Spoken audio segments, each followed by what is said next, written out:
kind of have mixed views being here today, if I'm to be really honest. I'm extremely pleased and proud of the work done by the Mental Health Commission and the work done by Hiqa, two robust regulators in putting together these excellent national standards for adult safeguarding. And then the other side of me, the completely human side of me, regrets the fact that we nearly need these standards. Regrets the fact that over the last number of years, indeed over the last number of decades, we have sadly on too many occasions seen acts where there's been quite simply a failure of basic human decency, kindness and respect to some of the most vulnerable citizens in our country. And I think culturally we need to reflect on that. We can have and we must have all the standards and all the laws, and I'll get into that in a moment. But I'm not sure we needed any standard or any law for somebody working in Ars Attracta to be basically human and decent. I'm not sure we needed any law for somebody charged with the care of Grace to actually be decent and meet her needs. And I do think as a society we need to continue to challenge, to probe, to prod ourselves as to how we value on a citizen-to-citizen level some of the most vulnerable people in our country.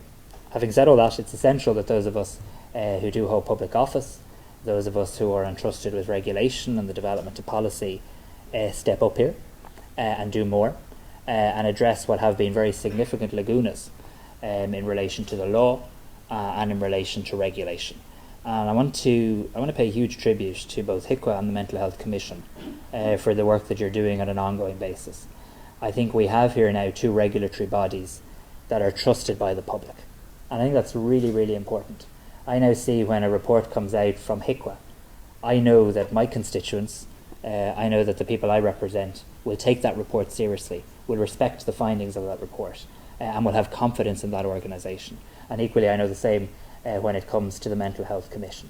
They're two respected bodies, and at a time when trust in institutions is perhaps at an all-time low, that's not an easy thing to have achieved, to have built up organisations with that brand recognition that is entrusted by the public. And I want to thank you both for that.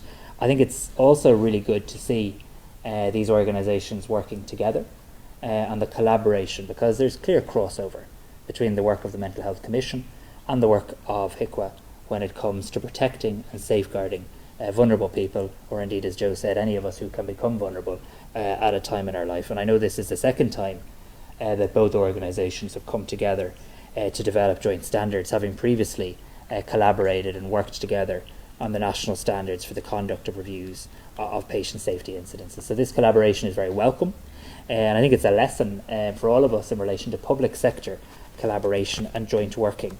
And I can't think of a better area in which it should happen than one of great importance, which is that issue of adult safeguarding.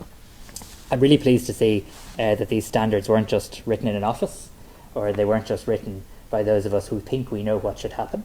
They were actually written on the basis of very, very significant consultation with advocates, consultation with staff, and most importantly, consultation with service users.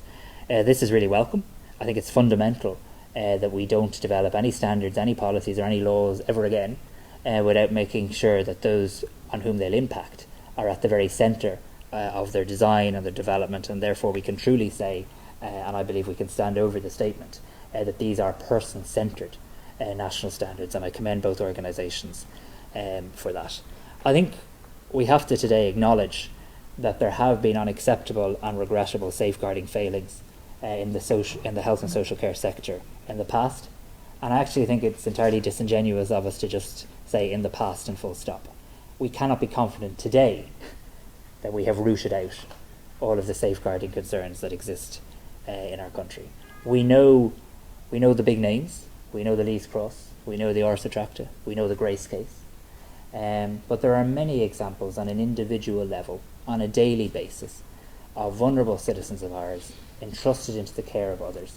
But we have to make sure that person's care is at the centre of everything that organisation does, where our staff, whoever they're employed by, are resourced, are qualified, are supported to provide that level of care, and that there's no grey area, that there's no ambiguity as to what a basic, acceptable level is when it comes to safeguarding. So we must learn from what we know of the past, but I don't think we should be cocky, quite frankly, in terms of presuming all of that is in the past.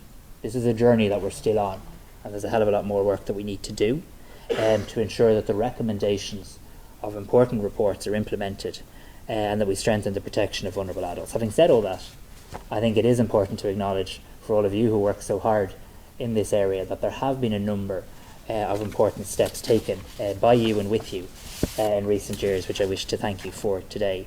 That includes the adoption and the implementation of formal elder abuse and adult safeguarding policies and structures by the Health Service. We've seen a lot of progress in strengthening the regulatory framework for healthcare and social care, including the role of Hiqa and the Mental Health Commission in inspecting centres providing services to potentially vulnerable adults. We've seen the really welcome establishment of CORU, and I want to welcome CORU today, with ongoing development of strong professional regulation. We have to know, as vulnerable adults, or indeed as those who care for and love and are charged with care duties for vulnerable adults, we have to know that the people we're entrusting that care to meet basic qualification standards. We have to make sure of that. And I know more and more from the professions there's a desire to be regulated. That's placing a significant burden of work on CORU, but a good burden, and one we'll work our way through, because we have to know that when the door closes in any facility, that the person behind that door caring for a vulnerable adult has met a certain skill set, a certain qualification, and is plugged in, if you like, to a framework when it comes to professional standards as well.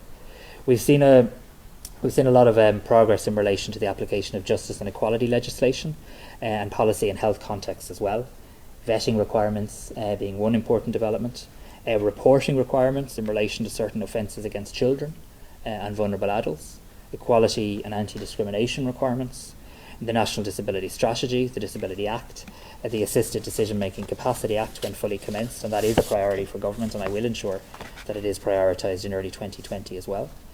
And I also want to make a point that wasn't in my script today, but I was just thinking of it when I was sitting there. If we really want to shift the balance of power to a person-centred situation for a vulnerable adult, we have to look at the funding model. And we have to introduce personalised budgets. I mean, we live in a country where, up until relatively recent years, the state saw its responsibility to a vulnerable citizen as writing a cheque once a year to provide block funding to an organisation. And this is not a go at these organisations, many of you whom are here, and many of you of whom do brilliant jobs on a daily basis. But the relationship needs to be a little more sophisticated than that. I wouldn't accept being told, this is just, the state has allocated this, here's how you're going to live your life for the rest of the year, off with you, and aren't you lucky to have a place? We have to actually empower the person with a disability, the vulnerable adult, to make decisions about the sort of care they wish to receive. And if they're not in a position to make those decisions, to have their trusted relative make those decisions with them as well. So we're about to roll out a very significant number of pilot projects when it comes to personalised budgeting, where we actually allocate the budgets to the individual citizen. How would you like this spent? What services would you like?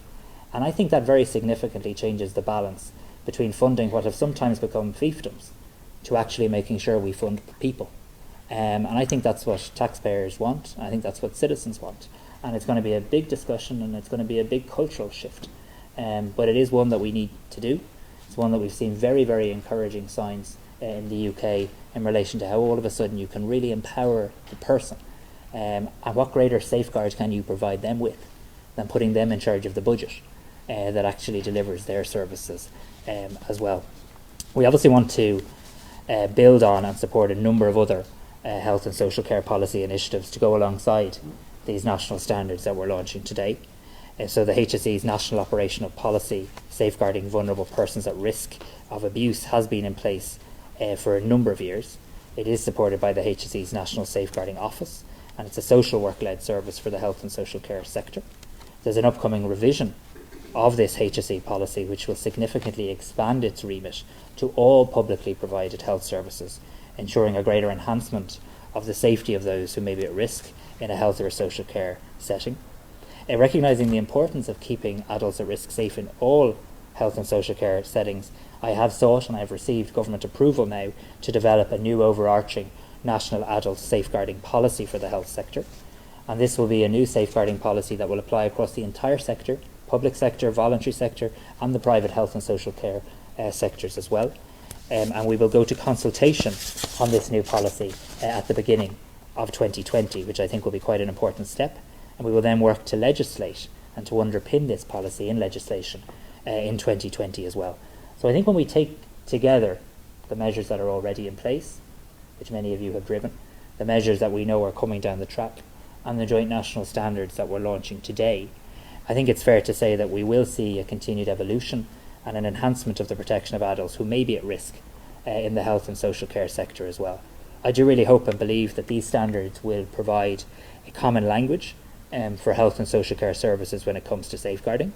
I think it's fair to say they'll be a powerful tool to encourage service providers to adopt best practice, which will in turn, of course, drive safer health and social care services and improved quality of life for adults at risk who use those services as well. I want to today thank and commend all of the incredible staff who work in our health and social care settings with vulnerable adults. An extremely demanding job, an extremely challenging environment in which to work. And I've no doubt that these standards, which they've been involved in developing, will be widely welcomed by them, because it will promote best practice. It will provide clarity, assistance, and that common language in terms of what the expectation of any organisation and any individual is when it comes to care. I want to really commend Hiqa and the Mental Health Commission for their commitment to assisting services in implementing these standards, because standards are only as good as their implementation, by publishing the guidance so that they can understand and meet their obligations. Standards aren't meant to be scary, they're not meant to be something off-putting. And there's an onus on regulators and an onus on all of us to make sure that those standards are translatable in terms of what you actually do on the ground in your individual service. And I think the guidance that has been published by both regulators is very helpful in that regard. So it is my great honour this morning to officially launch these national standards for adult safeguarding, to thank all of you who have been involved in getting to this point, and to end where I began by making the point that this is just a journey. This is another important step on a journey where we have an awful lot more work to do, but it's an important day nonetheless. Jeremy Oliver.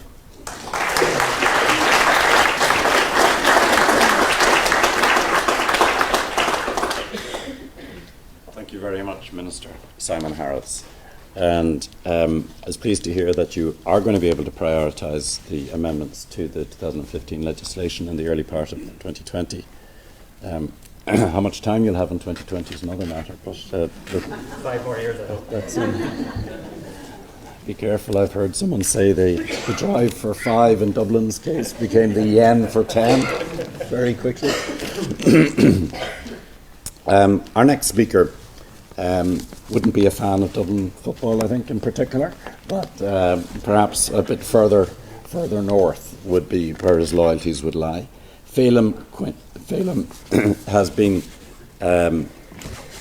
the CEO of Hiqa since November 2014, and he joined the organisation as Director of Regulation and Chief Inspector of Social Services in 2012.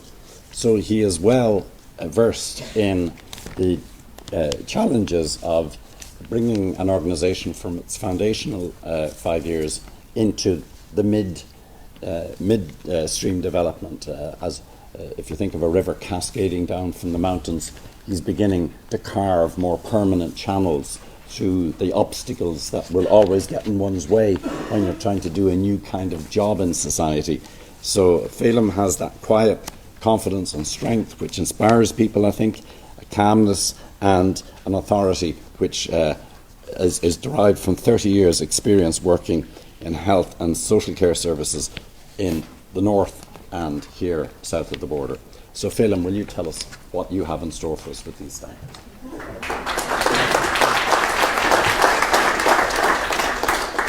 There's a couple of things I want to correct there, Joe. Unfortunately, one is it's 38. 38 years in health and social care, so yeah, but which I nearly don't want to admit to. And the other is I am fully committed to Dublin and all of the other 26 counties as well. After all, you're paying me a significant enough salary to be committed to that. I want to welcome you all to the launch today of the new national standards for adult safeguarding. As Joe said, my name's Phelim Quinn, and I'm the CEO of Hiqa. And I suppose to some extent, you know, the emphasis on adult safeguarding has been something that I personally, and I think our organisation, has placed an emphasis on really for the last 7 years. I think during the early days of my tenure as Chief Inspector of Social Services, we recognised that there was an absolute gap in relation to adult safeguarding here in Ireland. But I would also like to thank the Minister this morning for attending and to officially launch these new standards. I believe they mark an important milestone in adult safeguarding in Ireland. And just I note Phil over there as well, and just to thank the INMO as well for hosting us here this morning. As has been said by Joe, Hiqa was established in 2007, and I would say, yes, Lees Cross was one of the key instigators of that establishment to regulate Ireland's health and social care sector. And we have a broad and an ever-expanding remit. However, our core focus has always been to safeguard people and to drive improvements in the quality of health and social care here in Ireland and the care that they receive. And the basic tenet of health and social care regulation is protection of the public. And as a consequence, the rights, wishes and preferences of people are central to everything that we do, whether it be in standard setting, health technology assessment or the regulation of services. Hiqa monitors a wide range of health and social care services across the country, and in the course of our work we come across many services that provide excellent person-centred care. But unfortunately, we also encounter services where people are vulnerable to exploitation and abuse. And it's interesting that the name Morris Attracta has come up here a couple of times today. I think what we've seen in the course of the last 5 years since the introduction of the regulation of residential services for people with disability is a significant improvement within those services. I genuinely believe that regulation has had an impact. But I would also have to say that safeguarding issues continue to be raised by our inspectors as part of their regulatory work. In residential services for people with disability, they include things like poor physical environment, inappropriate use of restrictive practices, insufficient staffing, and a lack of meaningful activities for people living within those residential centres. That still happens. It's still something that we are on that journey to work with those service providers to address. And in older person services, our inspectors frequently identify failings in terms of contracts of care, financial abuse, and the absence of Garda vetting, despite the fact that it is a mandatory activity. We continue to find centres where residents' right to dignity and privacy is not upheld. We believe it's not acceptable that some of our most vulnerable people in society have to spend their entire day within the confines of their own bed space, with no access to their own belongings, to social dining experiences or meaningful activities. And in these circumstances, the lived reality of that person quickly shrinks to that bed space. And it's very, very difficult to reverse the impact of this type of institutional practice on that person. And it's interesting as well, when Minister talks about, I suppose, where else might safeguarding issues be? And we welcome, Minister, I suppose, the development of the statutory home care scheme within the Department of Health, because, again, that's something that we have identified in the course of the last number of years. We believe that there is a gap there. There isn't visibility on what happens within home care services.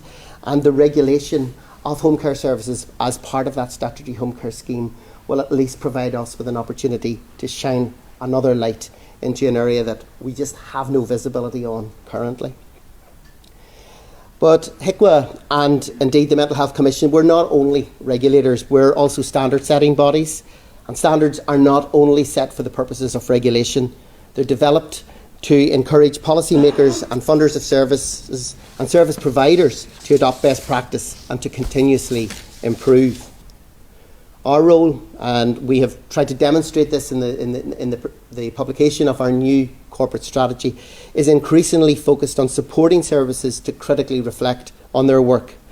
And the recent launch of the guidance on a human rights-based approach in health and social care services which we developed in collaboration with Safeguarding Ireland and with the support of the Irish Human Rights and Equality Commission, is just one of those examples of the work that we're trying to do to help and support services to take that sort of approach. We all have a right to be safe and to live free from harm, and at certain times of our lives we might need help and support to do this. Having national standards for adult safeguarding in place allows for a consistent approach to preventing and responding to harm when it does occur. The standards outline a way of working for health and social care services and support development of a culture whereby safeguarding is embedded in practice rather than being viewed as a separate activity.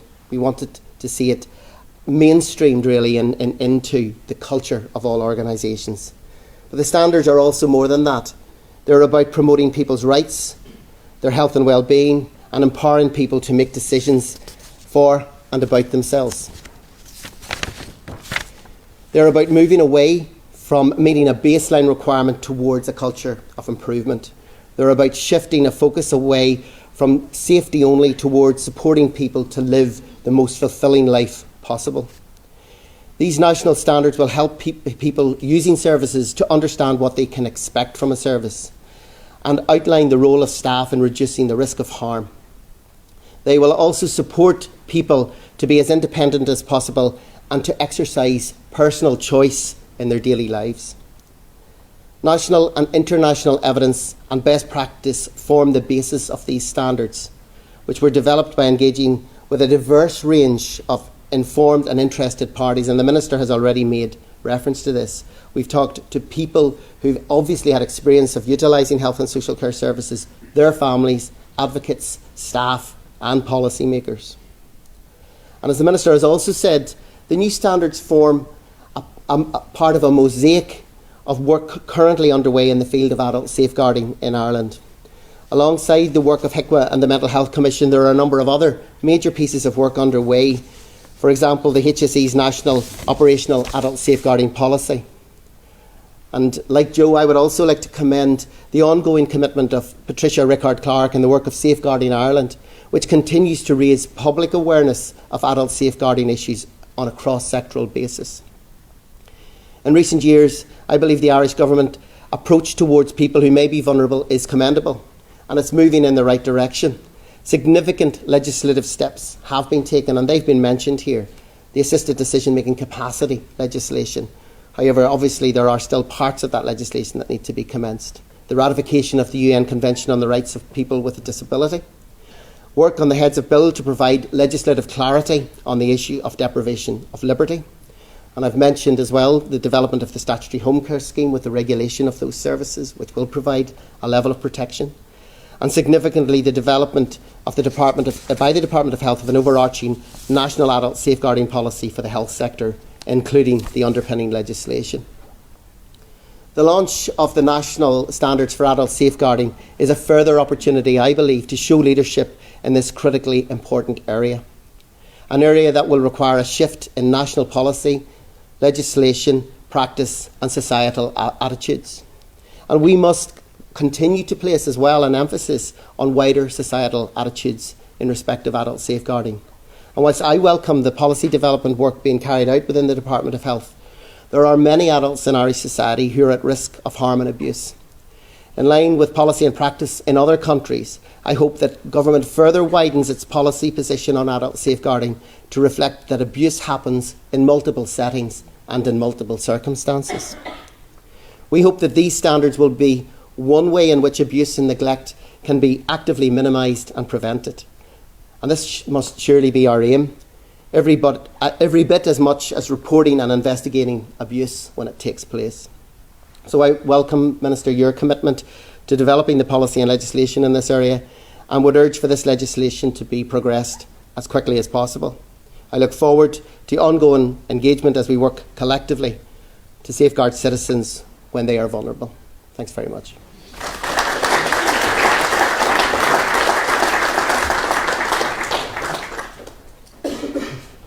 Thank you very much, Phelim. And I should have mentioned that Phelim is, of course, from a nursing background. therefore, of course, he would notice Phil O'Hay and pay due respects to his fellow professional. And it is wonderful that we are in the environs of the INMO's beautifully reinstated building here, which has so many historic associations with care, because even before the Battle of the Boyne, this was established by Benedictine nuns as a site. It's the first recorded development of this site.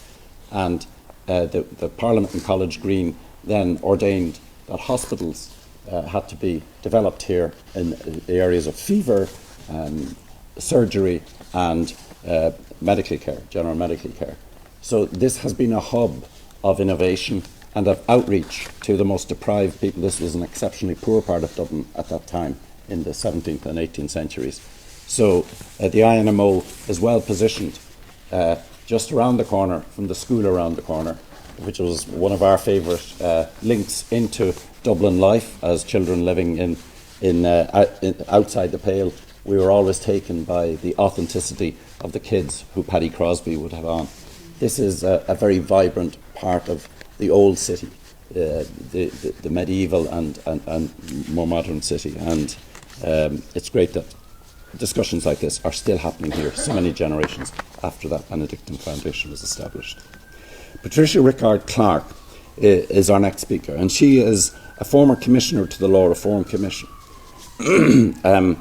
Former commissioner of the Law Reform Commission, I should say. She is the independent chair of Safeguarding Ireland, which I mentioned earlier. It began life, I think, as the National Safeguarding Committee, and some 5 years ago it was facilitated, its establishment was facilitated as an independent body by the HSE. A very far-sighted move indeed. Patricia is also chair of SAGE Advocacy, a very vibrant advocacy group, as the name would suggest, for people who not only grow in age, as I do, with great rapidity and increasing rapidity every day, but also, I would hope, in wisdom, as the word sage would suggest. And Patricia is also a board member of the Third Age Foundation, with which I've had many happy associations in interviewing is it Mary Nally out in Summerhill in County Meath, who does marvellous work there. And particularly during the big storms and the big snows, Mary was able to call us in RT and tell us what exactly was happening to isolated people in the countryside as they tried to bide their time and wait for the snow and the ice to melt. Great connection, great groundedness there. So the guiding principle of Patricia Rickard-Clark's work on safeguarding is the need for policies, I'm told, which respect the human rights of all adults, particularly those who are most vulnerable, and for these to be underpinned by legislation together with regulatory structures which ensure that good practice is adhered to. So that's your cue, Patricia, to tell us how you think these standards are going to make a difference.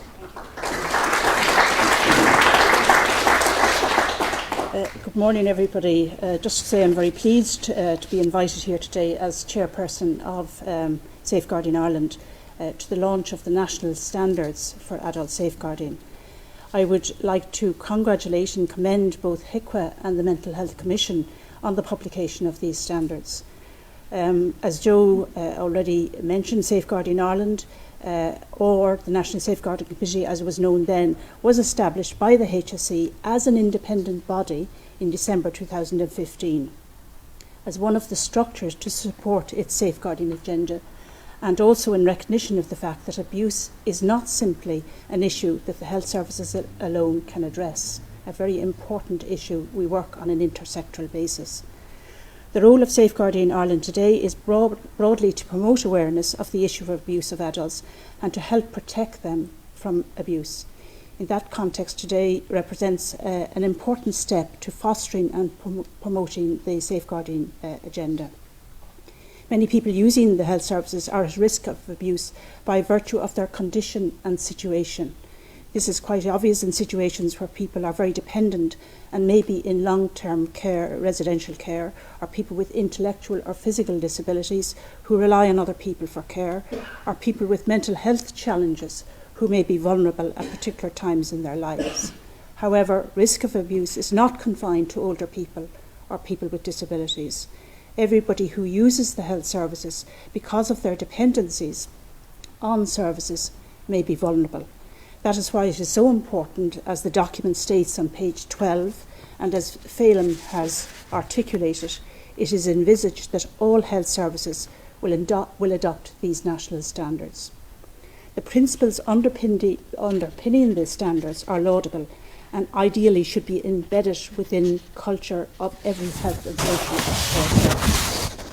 care. In particular, the principle of a rights-based approach is extremely important, which is grounded, again as the standard states, in human rights and equality law. As Farrell has already said, that Hiqa, with the support of Safeguarding Ireland, recently launched the guidance, A Human Rights-Based Approach in Health and Social Care Services, an extremely well-written document with the emphasis on rights. This guidance, in conjunction with the launch of the national standards, will further support the safeguarding agenda, and where the human rights-based approach to care is embraced and implemented, with opportunities for abuse to diminish if the standards and the rights-based approach are fully adhered to. I must compliment Hiqa and the Mental Health Commission on the layout of the standards. They are very easy to read and to understand by all healthcare staff, and in line with the espoused principles of empowerment, prevention and partnership, they outline very clearly and in a very practical way what service users should expect. So this is not a publication that should be confined to health and social care staff, but is also one that is intended for and should be made readily and easily available to all service users. It is not that long ago that terms such as adults at risk of abuse, safeguarding or empowerment were rarely, if ever, used within our health and social care services. Thankfully, much has changed over the past 20 years or so with the establishment of the Mental Health Commission, the establishment of Hiqa, the introduction of the safeguarding policy by the HSE, and very importantly, the establishment of the safeguarding teams by the HSE with dedicated social work staff. Notwithstanding that, safeguarding concerns, as we all know, continue to arise in our health and social care services in both public and private care settings.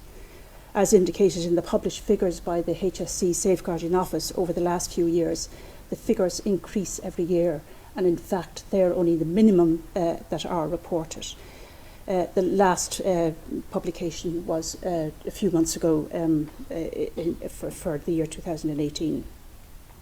However, it is not just within our health and social care services that there is a recognition that people may be at risk of abuse.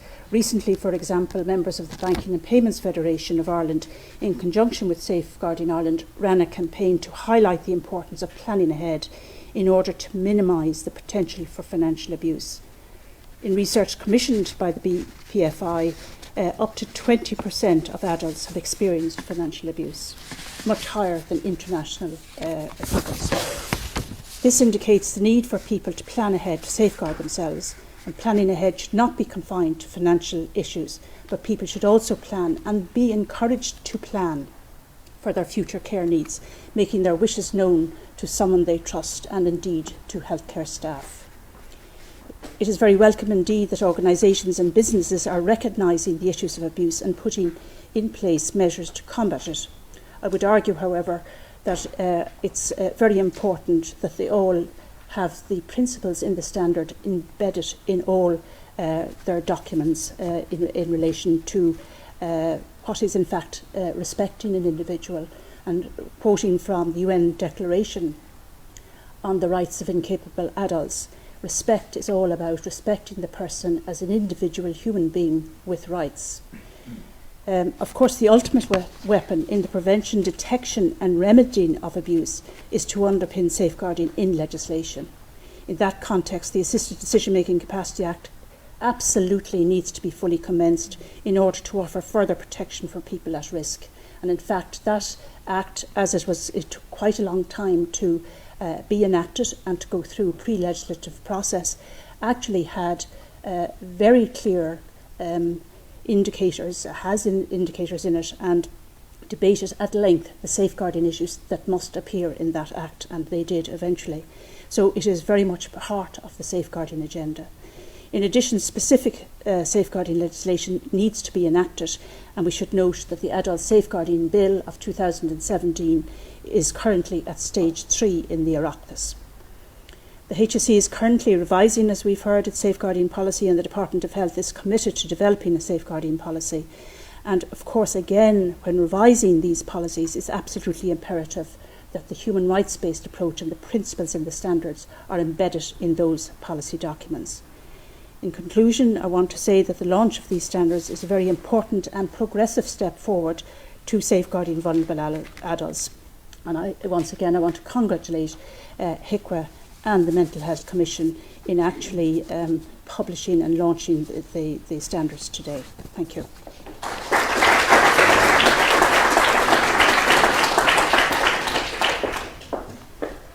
Thank you very, very much, Patricia. That's a very interesting update at the end about, for instance, the National Safeguarding Bill being at such an advanced stage in the Oireachtas, and hopefully it'll be able to proceed before the guillotine comes down and the general election is called.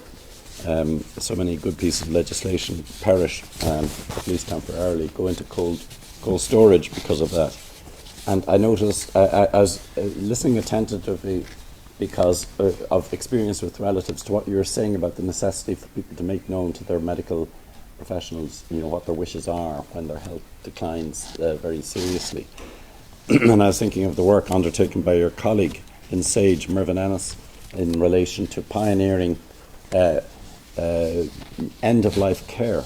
I think Mervyn was doing it up in Drogheda at one stage and in hospitals around the country, and sensitising people. Very much, if I could use my old billing as religious affairs correspondent, the John the Baptist of many of these causes around the country, trying to bring a bit of enlightenment to people about the need of person-centeredness in what we do, not to be distracted, not to make things and kind of to reify things in a way that they become meaningless and too easily played around with as concepts. And the next speaker very much emphasises that in his notes about his ambitions and his career. Our next speaker, John Farrell, is a former head of the Charities Regulator, and I first met him there when he was dealing with a very difficult situation where a suicide charity was in deep doo-doo because of wrongdoing inside it, and the charity sector itself felt quite endangered by the kind of danger of contagion from that misfeasance malfeasance in that organisation. And John Farrell impressed at that time as somebody who could step into the barn at Whale and take the heat of battle and innovate and communicate very effectively, because always at the centre of his interviews that I had the pleasure of doing with him and that I observed others doing with him was the actual welfare and the fate of people who were to be the main beneficiaries of a charity and of a service. John came into the Charities Regulator I think about 18 months, a little bit more ago, John, and he has not been slow to get his knees onto the desk and to kick up a bit of dust and start doing things a wee bit differently, and to harness the team in a way that makes it a little bit more outgoing. And I know that he has a corporate communications office now running there, and that makes a great difference to journalists and to stakeholders who want to know where the organisation is at this week, what its plans are for next month, and what its strategies are for the next 3 years. And people who can actually put their fingers on that and say who's where at what time and who'll be able to link in with you are invaluable when an organisation is trying to be fleet of foot and to really make a difference in the thickets of bureaucracy, especially. So John, I know he's very keen to talk to you about the impact that these particular standards will make in the immediate work of the Mental Health Commission. He has a passion for all sports, most particularly Gaelic football, so I won't tempt fate by asking which county he supports. But I would say to Phelim that with roots in the north, I've no shame about bringing, I did bring my children to Antrim hurling matches from time to time in order to make sure they didn't forget where their old man came from. So John, you tell us which county you came from. I'm a Dublin man, but I spent many a tournament up in the glens of Antrim getting hacked at by bars and names like that up there. So I have a deep appreciation for the whole island of Ireland, but Dublin comes first. So I just want to first of all thank everyone, and I want to thank Hiqa and the team in Hiqa, and I want to thank Rosemary Smith and our team in the Mental Health Commission for the work that they put into this. People don't recognise that, it's very easy to go out and catch people out, but people don't recognise it takes a strong regulatory organisation, and I would see Hiqa as that and ourselves to put in place an infrastructure so that enables human beings to be the best they can be. And that's what I see these standards as. As we've already heard today, these new standards ensure a shared understanding of safeguarding across the health and social care system. And both the Commission and Hiqa recognise the importance of increasing quality and safety of services for all adults in Ireland. And I also welcome Safeguarding Ireland and Patricia and Mervyn and the different people who, John the Baptist was a really good word, because when I was working years ago in Schizophrenia Ireland, I was meeting people who were saying things that I hadn't heard before. The idea of advocacy, the idea of stopping abuse, the idea of counselling, and those people are in the room today. So while we have regulators, we have the HSE, I'm very clear that the biggest changes in Irish society usually come through the voluntary sector and the people who work in the gaps. So under the Mental Health Act, the statutory mandate of the Commission is to promote, encourage and foster the establishment and maintenance of high standards. And I just want to speak to how we believe these standards will apply to two broad categories of people. So people who use our mental health services. So together with the rules and the quality framework as developed by Rosemary and her team over a number of years, these standards we really continually, these are applied by the Commission. And these national standards, I believe, will strengthen, I like to think of it as a shield that protects and vindicates the right of people who access mental health services in the state. Because I'm very clear, and I've worked in it, we have a big machine of health services full of mostly compassionate, well-intentioned, well-informed individuals. But sometimes that machine can run over the individual dignity and the needs of the person who's accessing it. And that's something in my head. I have no tolerance for quangos, red tape, all that stuff that where someone says to me, oh, well, you don't understand, we have to do it this way, it's a big ship, we have to turn it around a certain way. As far as I'm concerned, every human being deserves to be treated with respect and dignity and get proper help. And you know what? If you're not doing that, you shouldn't be in the health services. You shouldn't be providing it. Now, that said, I know there are systemic issues, and I'll come back to that as well. So I suppose it's important for us to acknowledge as we move further away from the grey forbidding walls of institutional care, and I've been in those walls, they're just up the road there in St Brendan's, we've all worked in them. Towards modern community-based mental health services, users must remain at the centre of reform. And even the idea, as Phelim mentioned, that of regulating home care, it is just such an obvious thing. We are now not caring for people in the acute settings. Our currency always seems to be about acute care and beds. The vast majority of our most vulnerable people are out there in the community at this very moment, in their living rooms around the country. So I think that idea of moving our heads and regulation and standards out there is it's actually the only way to go. So I think we must ensure that people in these services are appropriately safeguarded and nobody slips through the cracks. So what I've seen in the last year and a bit as I've been in the Commission is you'll see an amount of people that are well cared for. Where you see the most vulnerable is the people slipping through the cracks, the people who have dual diagnosis, who are older people, alcohol, different diagnoses. They don't fit neatly into some box of either mental health or health and social care. These people who fall through the cracks that a service decides, well, you don't neatly fit into us, so maybe you're not for us. And we just need to get our heads around this, about changing our services to meet the person at their point of need. I think for me, one of the key points is too often we've made assumptions that people have been safeguarded, only to be confronted by the harsh reality that appropriate protections were not in place or were not being correctly implemented. And I saw this in Hiqa, and I see it in the Mental Health Commission, you know, where sometimes when you're regulating and you see how someone has been abused, and indeed, you know, regulators can prosecute, but sometimes it's very hard for you to look and go, that is actual abuse.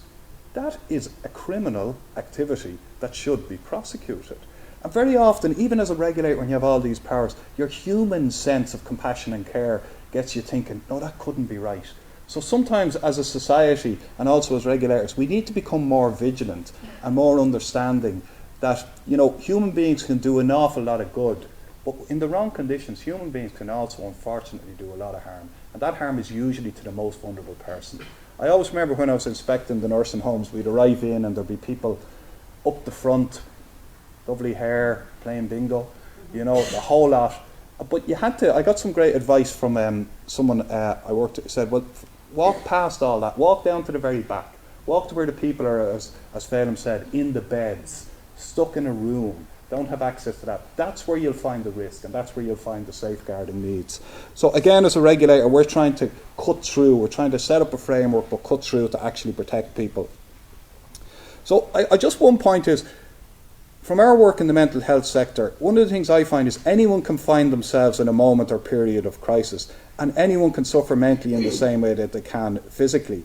I suppose for me, I think we need to struggle to recognise and accept that individuals who many of us genuinely believe are strong or resilient, including myself, including us all here, we're the strong ones, we're the ones apparently putting the system in place. I think people who we believe are genuinely strong can also be extremely vulnerable position. So if a person's health or social care needs are dependent on the actions of others, then any one of us can suffer maltreatment. And we just need to be awake to that. So the second group I want to talk about is the recently come under the Mental Health Commission scope, and these are the future users of the Decision Support Service. And Anya is sitting here in the audience. And this is an essential service for us. And as most of you will be aware, the remit of the Mental Health Commission was extended in terms of the Assisted Decision Making Capacity Act, and to include this establishment of the Decision Support Service. And we're very driven towards that. We're committed to the timely commencement of the Act, of the DSS, which is a key part of the Act. But I need to be crystal clear. Outside of our remit, there are multiple dependencies to be addressed at departmental level before the Act is ready for commencement. So, you know, I'm glad that people are raising this as a dialogue and a public discourse, because to have the fantasy that you can just write something down and it appears is just that, a fantasy. There's a lot of dialogue, a lot of conversations that need to happen so that a law becomes an actual piece of reality for people living out there on the ground. And that's something we're pushing. It's something I always worry about on these 5-year contracts as chief executives of state agencies, you know. The idea that you're driving forward to create change in society, and yet you're the only one, and probably myself and Phelim are probably in that, okay, we seem to be the only ones who have the 5-year contracts. And we're the ones who are driving the change. So you kind of have to have the courage to go, look, we absolutely want this to happen. But I mean, what we're doing with the Department of Justice and Equality is we want to agree an approved, costed, time-bound plan, published and clear so that everyone can see it and see exactly what we want to deliver as a group. So once the service is up and running, people who it may interact with include people with intellectual disability, mental illness, acquired brain injury, and all those people who want to prepare for the future and safeguard themselves. When you're well, the idea that you can think forward and safeguard yourself is really important. I also think creating an infrastructure for family members, because very often as a regulator, you can be seen to be the bringer of bad news, but actually the people, and I know that when you look at some of the research in terms of who abused and where people are abused, it can be out in the community, but also family members and advocates and people are also a key part that we haven't yet hooked in terms of helping people and protecting people and bringing things forward. And it's important that we realise these voices. So really we're driving forward with that, and we want to really bring it there. So we know that staff are compassionate and want to ensure that the people they care for are protected and that their interests and preference are respected. But we also know that staff work in a big system where sometimes, as I've seen them and regulating for 10 years, you know, I think the word I would apply is sometimes people are overwhelmed because there's so much coming at them. So what I would be saying is we have these standards, they're very, very well developed. We have a lot of work going on. And I have to give Hiqa a lot of credit in leading on this, in putting this infrastructure in place, so that people, instead of feeling overwhelmed, can start having the conversation so that they can become this shield. And I think if we do that in a stepwise way and have those conversations, we will be quite successful. So I suppose I would urge the HSE and all mental health services across the state to read and apply these standards to ensure that we all help to create a culture that safeguards and empowers. I really would, again, and I do want to appreciate the work of Safeguarding Ireland and Hiqa and my own team, Rosemary and her team, in terms of developing these standards. And be assured, we will do our absolutely very best to ensure that they occur within the Irish mental health services. Thank you.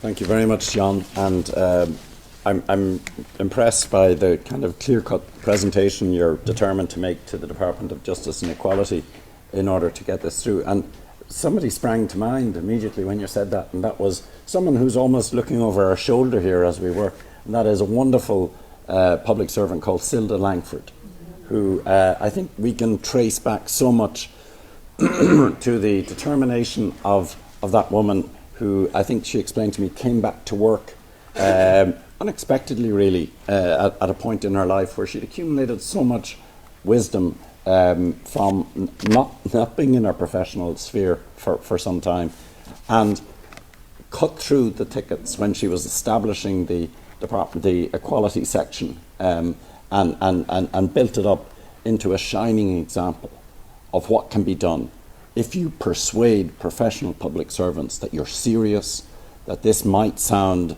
lovey-dovey, but you actually are serious about driving a programme for change. You will get their back, and she is a great example of the kind of person who did that, and I think in the National Children's Office as well. So we owe a lot to people who have accomplished that. Now, we've only got about 10 minutes, I'm afraid, 8 minutes. I'm taking up time here. Questions? Any? Yes. I'm interested to know what the current time scale is for the implementation of the 2015 Act. Everybody's talking about it, but where is it at present? This is a gradual rollout of the Act, so what's the current time scale? I can speak to this, and then I can. Anya is director as well. Anya Flynn, who's here, yeah.